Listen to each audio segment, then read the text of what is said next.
welcome to KBS World Radio. You're now tuned in to Korea 24's Korea Book Club, where we explore the world of Korean literature. This is our weekend replay edition, playing back our book segment from Wednesday's show. We hope you enjoy it. I'm your host, Kwon Jang. And with me now in the studio is our literary critic, Barry Welsh. Barry, hello, it's great to see you again. Yes, it's great to be back. Okay, so what book are you introducing to our listeners today? So this week we're reviewing a short story called The Chef's Nail. The Korean title is Yorisai Sontop.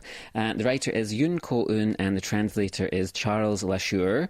And Yun Ko-eun has been writing for around 2 decades now, since debuting in her early 20s. She studied creative writing at Dongguk University here in Seoul. And in 2004 she won the second Daesan Collegiate Literary Prize. And since then, she's written 3 short story collections and 2 novels. And one of those novels, I'm sure some listeners will know, was translated as The Disaster Tourist. And that was a narrative about dark tourism, environmental destruction, and the capitalization of the natural world. And Yun's profile was raised significantly when The Disaster Tourist won the prestigious Golden Dagger Translation Award in 2021. And she actually has a collection of short stories called Table for One, due to be published in English later this year. And we've actually already reviewed the title story for that collection, and we reviewed The Disaster Tourist as well. And given how interesting those works are, I was excited to learn that she has another story available in English. And The Chef's Nail, the English translation, is actually available for free online at Words Without Borders. And the translation is by Charles La Shure, who's a professor of translation here in Seoul. And we've reviewed his translation several times, including works by Kim Chang-gyu and Kim Young-ha. And The Chef's Nail is, I think, a great example of Yun's very distinctive voice and her way of writing about modern Korea. And in this story, we see a young woman unravel due to pressures at work and an indifferent and uncaring society. Yes, I remember us talking about The Disaster Tourist and Table for One. That's around 3 years ago now already. Wow. In Table for One, Yun wrote about social anxiety, the rise in single-person households, and the atomization of modern Korean society. It sounds like she might be exploring similar territory in The Chef's Nail. Is that the case, or does Yun take the reader somewhere else in this story? So there definitely is some thematic overlap between these stories. And the topics that you mentioned, they're clearly things that Yun is interested in exploring in her work, or was at this period in her writing. And The Chef's Nail, it's an all too believable story of a young woman called Chong, who falls into despair at first slowly and gradually, but then all too quickly. And at the beginning of the story, she's been working for a local newspaper, or for a smallish newspaper, for 3 years.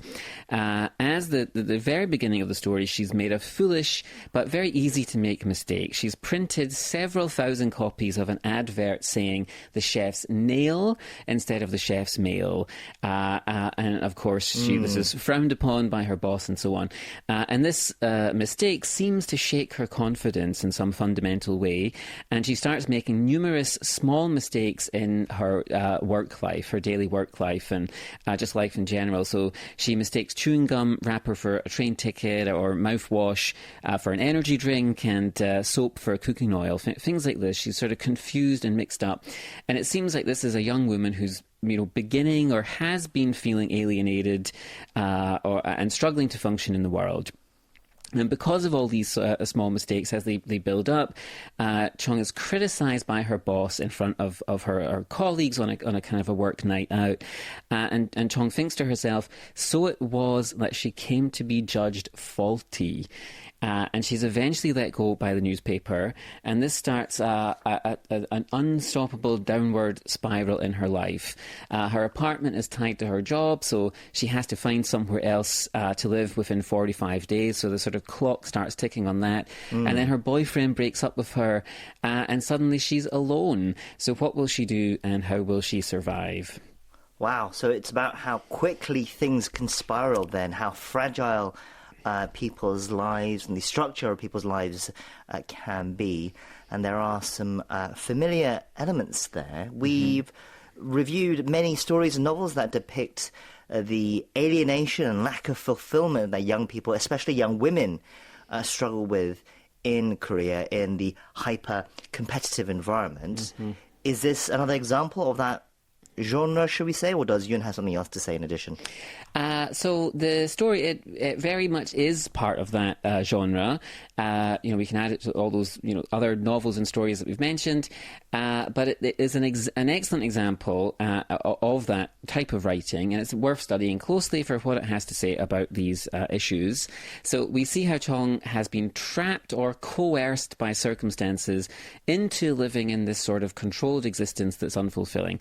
So, for example, when Chong is asked to leave her apartment, Yun writes, the reason she'd stayed with the paper, despite the long hours and low pay, was the company housing. It was an attractive benefit.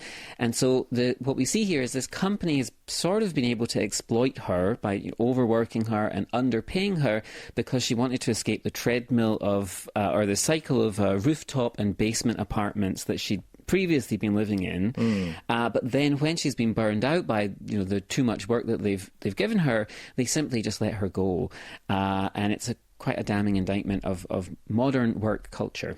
Wow, so again I think it says a lot about how fragile self-esteem can be for a lot of young people in Korea, especially when it's tied to things like a job or a relationship. Right. How effective is the story overall, would you say, Barry? And would you recommend it to readers? Right, absolutely. So it's a very interesting story. We've barely scratched the surface here. So Yun uses some very interesting symbolism and imagery, and they're sort of cleverly woven into the story, and it's layered and quite textured and intricate. There's several things happening in the rest of the story, and it's also something that I think lots of people will relate to and understand. At one point, Yun writes, Chong did not want to do any more or less. She just wanted to live somewhere in the middle, but that was the hardest thing to do. Those who stopped in the middle fell to the bottom. Since she'd entered the tank, she had to swim around at the speed demanded by the tank. And I think this is such a common feeling and way of thinking. And Yun writes about this very insightfully and sort of describes this trap that many young people feel the world pushes them into. Right, this story gives a voice to something that many young people are said to be feeling in Korea at the moment. It sounds like an effective and moving window into that psyche, should we say. It's called The Chef's Nail by Yun Ko-eun, and that was our pick for this week's Korea Book Club. Barry, thank you for introducing us to that work. It sounds fascinating. We'll leave it there. Till next time, take care, and we'll talk again soon. Okay, all the best.